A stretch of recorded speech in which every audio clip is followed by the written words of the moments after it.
It is excellent news that the Supreme Court has passed yesterday about the electoral bond.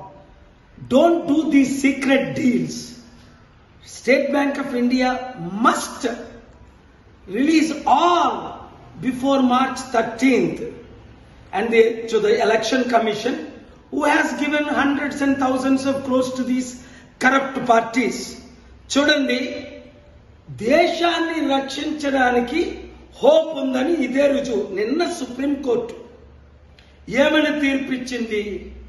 ఈ మోదీ గవర్నమెంట్కు వ్యతిరేకంగా, మోదీ తొత్తుల పార్టీలకు వ్యతిరేకంగా అదానీ అంబానీ లాంటి వాళ్ళకి 25 లక్షల కోట్లు, అంటే మన తెలంగాణ ఆంధ్ర 10 సంవత్సరాల బడ్జెట్ అనుకోండి ఒక రాష్ట్రానికి, రుణమాఫీ చేసేశారు. ఎందుకు? వాళ్ళు 100,000 కోట్లు బినామీ కంపెనీల ద్వారా సీక్రెట్ గా ఈ పొలిటికల్ పార్టీకి, ముఖ్యంగా బీజేపీకి, పెద్ద పార్టీలకి డబ్బులు ఇస్తున్నారు. ప్రజాశాంతి పార్టీకి రూపాయి ఎవడివ్వట్ల ఎలక్ట్రల్ బాండ్స్ ద్వారా. కనుక సుప్రీంకోర్టు ఏం తీర్పిచ్చింది? ఇలాంటి సీక్రెట్ డీల్స్ కుదరదు. మార్చి 6వ తారీఖు లోపుని మీరు ఎలక్షన్ కమిషన్కి state bank of India release చేయాలి. మార్చి 13 లోపుని వాళ్ళ పేర్లన్నీ ప్రచురించాలని. కానీ దిక్కేది? సుప్రీంకోర్టు తీర్పుని హర్షిద్దాం.